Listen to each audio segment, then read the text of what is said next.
अस्सलाम वालेकुम वरहमतुल्लाहि वबरकातुहू। इस वीडियो में हम चाक पट्टी, सामना पट्टी और सामना जेब शेरवानी ये इंशाल्लाह बनाएंगे। ये अभी चाक पट्टी हम इंशाल्लाह इसमें लगाएंगे। ये आस्तीन का एक साइड यानी एक आस्तीन। तो सबसे पहले इसको बिल्कुल पतला हो तो अच्छा लगता है। इस तरह आपने सी लेना है। फिर इसी मतलब दूसरे आस्तीन को दूसरे साइड से उसको हटाना नहीं, इसको इसी तरह आपने सी लेना है ताकि एक हाथ के दोनों ना बने आस्तीन। एक को एक साइड से और दूसरे को दूसरे साइड से सिलाई कर लेना है। ये धागे को आपने काट देना है वक्त पर।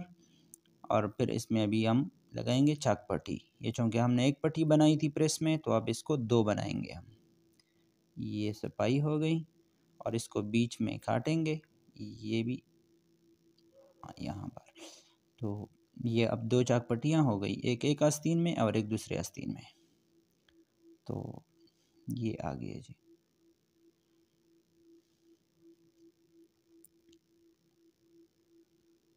चाक पट्टी को ये कपड़ा जो है आस्तीन वाला ये बिल्कुल आधे तक अंदर कर लेना है, पहुंचा देना है। और यहाँ पर इस तरह। और ये सिलाई रिवर्स करते हो तो अच्छी बात है, मजबूत होगी।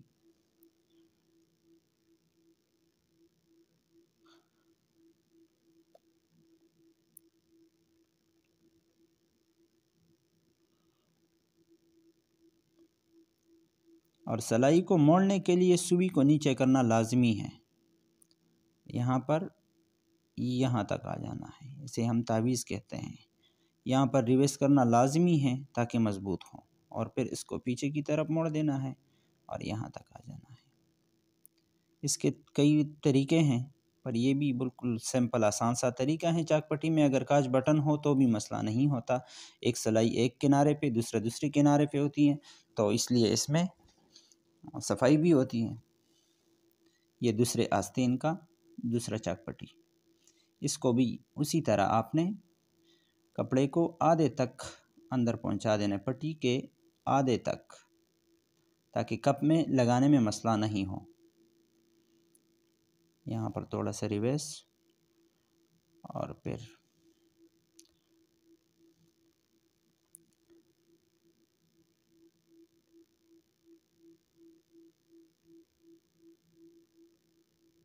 सीधा।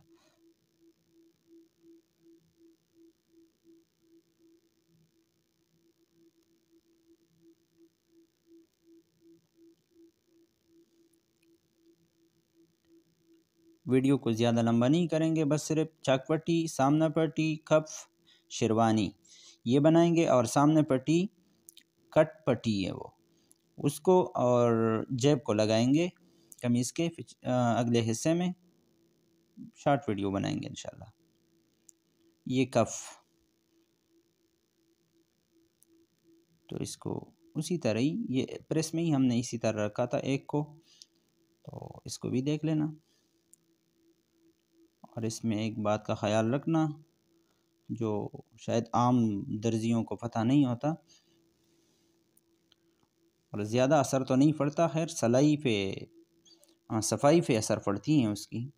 यहाँ पर ये गोलाई के बाद आपने कप को ऊपर की साइड मोड़ देना है ताकि नीचे वाला कपड़ा थोड़ा सा ज़्यादा आ जाए,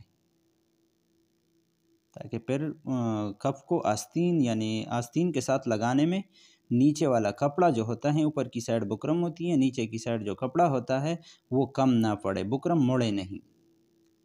इसको काट देना है आपने सफाई करके। कप में अगर आस्तीन में अगर चुनट हो तो फिर इसको चार पे आपने तकसीम कर लेना है इस तरह। ये अभी हो गए जी सबर। इसे हम इस्त्री नहीं लगाएंगे तो इसलिए ये दो पे तकसीम हो गए। आपने इसी तरह चार पे कर लेना है, चुनट नहीं हो तो दो पे भी तकसीम सही है। अब ये दूसरा कफ, इसको भी उसी तरह आपने सी लेना।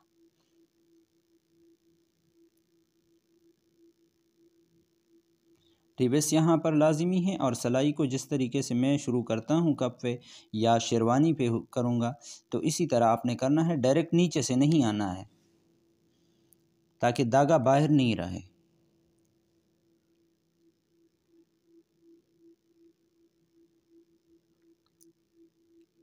ये जो कप का मोड़ना है इस तरह, ये लाजिमी है।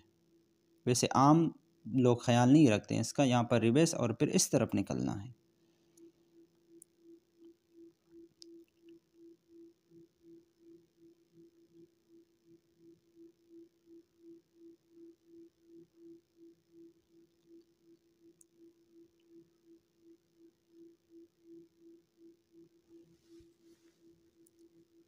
मशीन के बारे में इंशाल्लाह जितना मैं जानता हूँ वो भी मैं आप सबके साथ शेयर करूँगा कि मशीन की सिलाई किस तरह सही होती है और कैसे, मतलब कमांडो धागा इस्तेमाल होती हैं, आम धागा जिस तरह इस्तेमाल होती है, वो मैं सब समझाऊँगा। ये कट पट्टी है, तो इसको आप ये बाद में भी कट सकती हैं, मगर वो सही नहीं होती, अच्छी नहीं होती, उससे धागे निकल जाते हैं। और ये जो पट्टी होती हैं बहुत फ़ायदार और मज़बूत भी होती हैं और अच्छी भी लगती हैं। तो आपने पहले से इसको कट करके यहाँ पर इस तरह सिलाई लगा लेना है और रिवर्स भी कर लेना है ताकि मज़बूत हो। और ये कट जो है ये बिल्कुल धागे तक पहुँच देना है, सिलाई तक, मगर सिलाई को नहीं काटना। फिर इसको इस तरह सीधा कर लेना है। इस्त्री लगाएं तो और भी अच्छा है। हम चूँकि आपको दिखाने की चक्कर में हैं तो इसलिए इस्त्री लगाने का टाइम नहीं है, तो ताकि वीडियो ज़्यादा लंबी नहीं हो। ये अब बटन टैग, ये भी उसी तरह कटा हुआ है। ये साफ हो गया जी।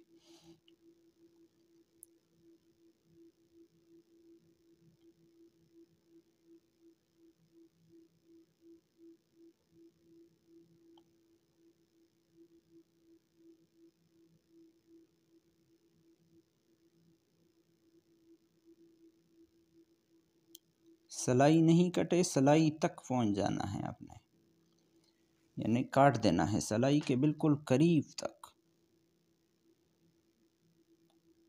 और इसको फिन से आपने सीधा,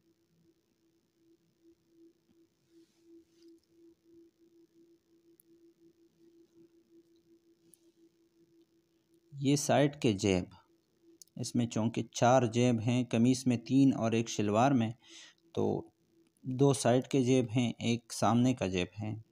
तो इसको यहाँ पे आधे इंच से थोड़ा सा 1 सूत ज़्यादा या आधा इंच ही हो तो भी अच्छा है, असर नहीं पड़ता इस पे। आपने इस तरह यहाँ तक आना है, बिल्कुल निकलना नहीं है ऊपर। और अब दूसरा जेब, इसको भी उसी तरह ही सी लेना है, यहाँ तक सीधा,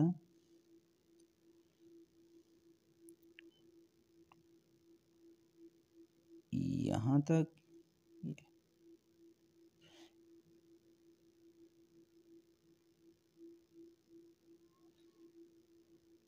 इसमें छोटे छोटे टुक लगाना ज़रूरी है ताकि बाद में दागे नहीं निकले इससे।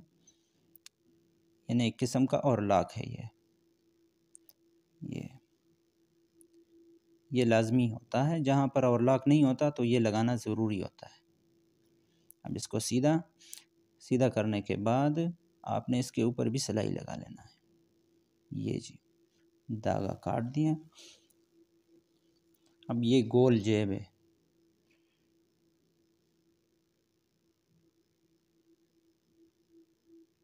एक ही साइज़ में आपने आना है ऊपर।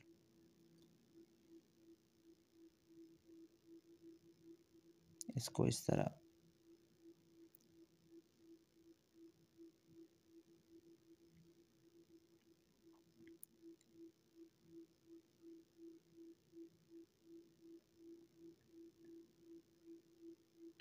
ये जी बन गया एक जेब,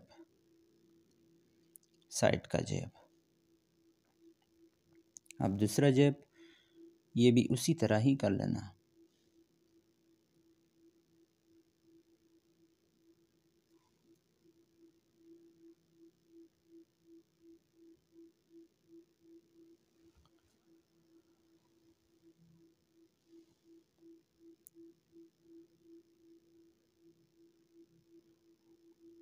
दोनों जेब एक ही जैसे बनते हैं, पर इस कपड़े में ख्याल रखना है आपने कि ज़्यादा कम नहीं करना, एक ही हिसाब से आपने इसको मोड़ देना है ताकि जेब में टेढ़ापन नहीं हो।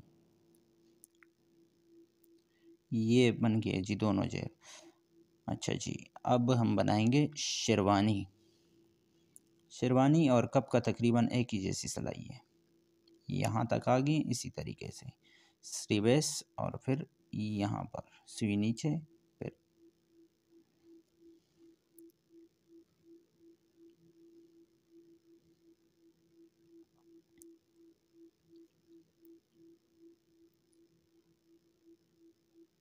अल्हम्दुलिल्लाह। जो भी हज़रात शौकीन हैं इस काम के, तो इसके लिए वीडियो बनाने का सिर्फ सोच रहे हैं, हम बहुत मुतमईन हैं अल्हम्दुलिल्लाह, अपने रब से बहुत मुतमईन और बहुत खुश हैं इस काम में करते हुए।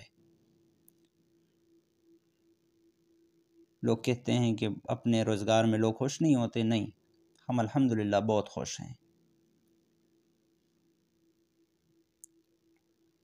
इसको सीधा, और सीधा करने के बाद इसमें हम निशान लगाएंगे। उस निशानों को आपने गौर से देख लेना है ताकि फिर बाद में मसला नहीं हो। और उस निशानों को जब ये हम लगाएंगे कमीज़ के साथ, तो आपको हम बताएंगे कि कहाँ कहाँ पर उसको लगाना है, मैंने निशान कहाँ कहाँ पर आने चाहिए। ये एक निशान बीच वाला, और इसमें लगेंगे दो निशान और भी, एक यहाँ पर, ये जी, ये भी चार में तकसीम होगा। शेरवानी चार में तकसीम होगी, चार हिस्सों में। ये जी, तीन निशान इसमें लगे, एक ये बीच वाला और एक ये, तीन। ये इस बीच का फासला जो है तकरीबन आधा इंच कम से कम होना चाहिए, बस ज़्यादा भी नहीं होना चाहिए, आधा इंच हो तो बहुत है। और अब आ गया जी सामना जेब। सामना जेब का सिंपल सिलाई, एक किनारे पे एक और दूसरे ये बीच पर जो बुकरम है यहाँ पर, इसमें हम लेबल भी लगाएंगे।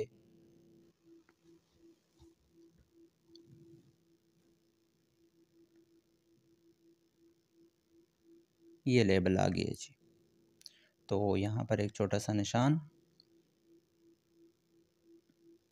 और फिर उसी निशान के ऊपर इसका कोना रखना,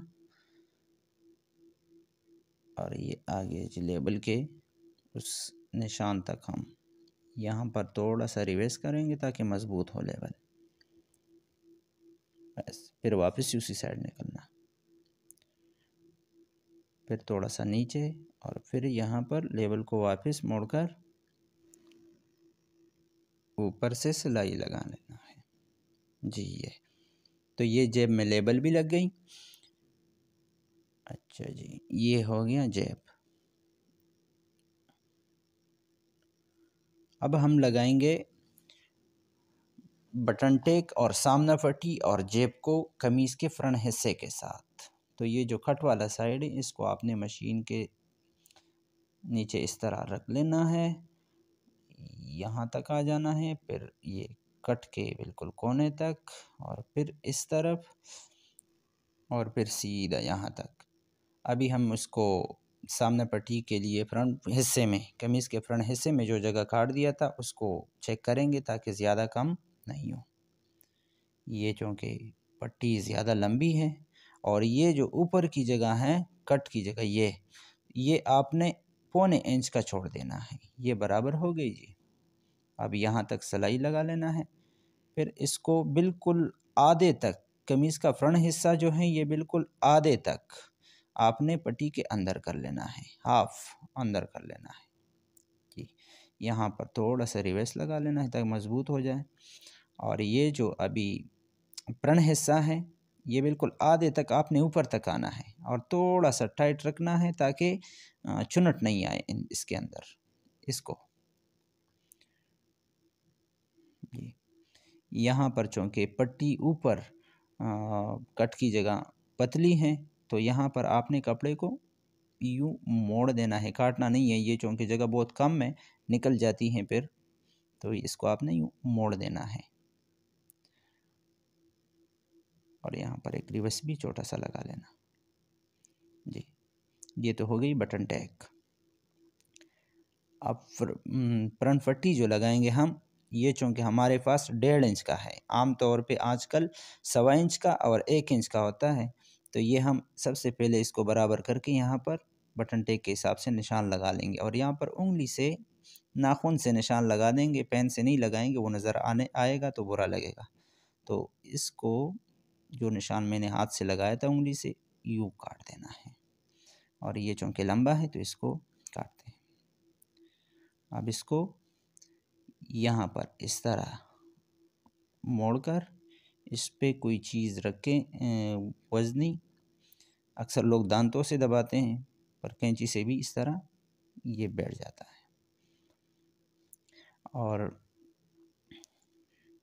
अब प्रण हिस्सा जो है ये चूँकि पट्टी मोटी है, चौड़ाई ज़्यादा है, थोड़ा सा इसको काट देना है आपने, ताकि बीच तक पट्टी के बीच तक प्रण हिस्से का ये कपड़ा अंदर पहुंच जाए, कहीं ज़्यादा कम नहीं हो, ताकि पट्टी बिल्कुल सीधी हो कमीज़ में। उसी निशान से आपने शुरू कर लेना है जी ये, और ये कपड़ा जो है बिल्कुल पट्टी के बीच तक अंदर जाने चाहिए, इस तरह नीचे तक।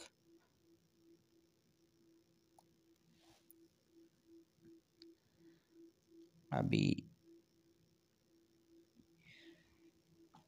यहाँ पर थोड़ा सा रिवर्स कर लेना है आपने और फिर इस कपड़े को, कमीज वाली हिस्से को आपने थोड़ा सा टाइट रखना है ताकि चुनट नहीं हो इसके अंदर।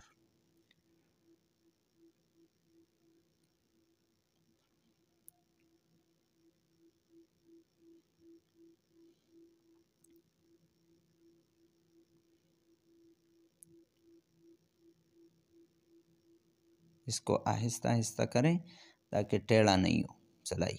सिलाई अगर इसमें टेढ़ी भी हो तो इतनी बुरी नहीं लगती जितनी कि पट्टी टेढ़ी हो तो बुरी लगती है। बिल्कुल नीचे तक आ जाना है आपने और इसे हम तावीज़ कहते हैं। यहाँ पर हम बनाएंगे तावीज़। इसको चेक करते हैं ताकि ज़्यादा कम तो नहीं, बिल्कुल बराबर है। यहाँ पर आपने इस तरफ सुई को नीचे करके आपने मशीन को यूँ घुमा देना है। ये बिल्कुल बटन टेक प्रण पट्टी के बिल्कुल बीच में होना चाहिए ताकि बटन आगे पीछे नहीं हो, कमीज पहने हुए बंदे पे बुरा नहीं लगे। यहाँ पे आपने इस तरफ ऊपर आना है और एक टांग का आपने यहाँ पर पीछे जाना है, पीछे, और फिर आपने मुड़कर इस साइड पे आना है। यहाँ पर आपने मशीन को घुमाकर एक टांग का लेना है बस। फिर बटन टेक को नीचे की तरफ मोड़कर, ताकि सिलाई से सुई से बचें, मोड़कर उसी टांके तक जहाँ पर आप आए थे और वापस गए थे वहाँ तक आ जाना है। ये बहुत सिंपल और आसान तरीका और बहुत प्यारा तरीका है। यहाँ पर ऐसे आ जाना है, फिर पट्टी बनने वाली है।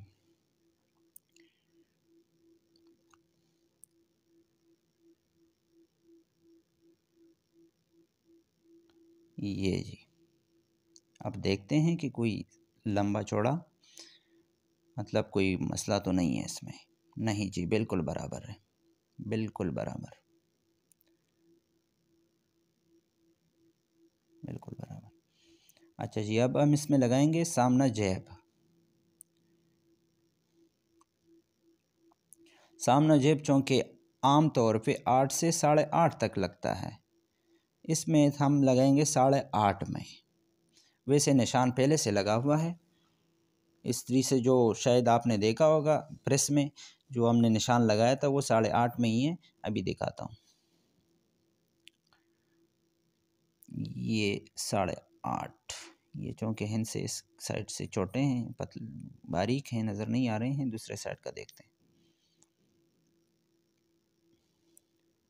8.5, और इस साइड से 8.5। इस साइड से आपने पट्टी वाली साइड से आपने लगाना है 1 इंच में, 1 इंच में। यहाँ से आपने लगाना है जेब को 1 इंच दूर पट्टी से,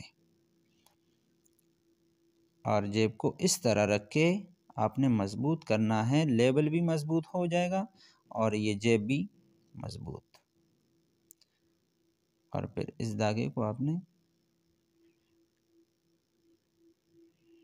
काट देना है। निशान तो ये लगा हुआ है जी, और आपने इस तरह भी चेक कर लेना है ताकि जेब टेढ़ा नहीं हो। ये जी, यहाँ पर हम लगाएंगे सिलाई कुछ इस तरीके से। ये बुकरम के नीचे वाले कोने तक हम आ गए। अब यहाँ पर मशीन को घुमाकर वापस थोड़ा सा 2 टांके जेब की तरफ हम इधर आ गए, और अब 2 टांके फिर कोने की तरफ, और फिर ये आप किसी भी तरीके से लगा सकते हैं। जेब बिल्कुल सीधा नज़र आ रहा है, तो अब हमने सिलाई लगा देनी। जेब के गोलाई में आपने कम टांके यानी 2-2, 1-1, 3-3 टांके से ज़्यादा नहीं लेना है, ये ताकि गोलाई ख़राब नहीं हो। बहुत सिंपल और आसान तरीका। इसके बाद इंशाल्लाह हम इसी कमीज़ का मज़ीद वीडियो बनाएंगे और आपके साथ शेयर करेंगे कि कफ़, आस्तीन, कॉलर वगैरह किस तरह लगाए जाते हैं। वो भी इंशाल्लाह आप बहुत सीख जाएंगे इंशाल्लाह। अगली वीडियो देखते रहिए, इंशाल्लाह आपको वो भी दिखाएंगे। ये जी जेब बनने वाली हैं, तो यहाँ तक आपने इस तरह आना है, और फिर इसको यहाँ पे 2 टांके इस तरफ, फिर ये बुकरम के नीचे वाले कोने की तरफ, और धागा लंबा छोड़कर यहाँ तक काट कर नीचे निकाल कर गिटान लगा लेना है ताकि मज़बूत हो। और दागे नज़र नहीं आने चाहिए कमीज़ में, कहीं भी दागे नज़र नहीं आने चाहिए, दागों के कोने भी नज़र नहीं आने चाहिए, चाहे वो कॉलर हो, कहीं भी कफ हो, कुछ भी हो, दागे नज़र नहीं आने चाहिए ताकि कपड़े साफ़ नज़र आएँ। और इंशाल्लाह इसके बाद जो वीडियो बनाएंगे हम दोनों हिस्सों को, यानी कमीज़ का अगला पिछला हिस्सा, आस्तीन, कफ और कॉलर, साइड जेब, ये भी इंशाल्लाह आप देखेंगे। अब तक के लिए इतना, अल्लाह हाफिज़। Subscribe to our channel by clicking the subscribe button. Click the bell button and enjoy the latest updates.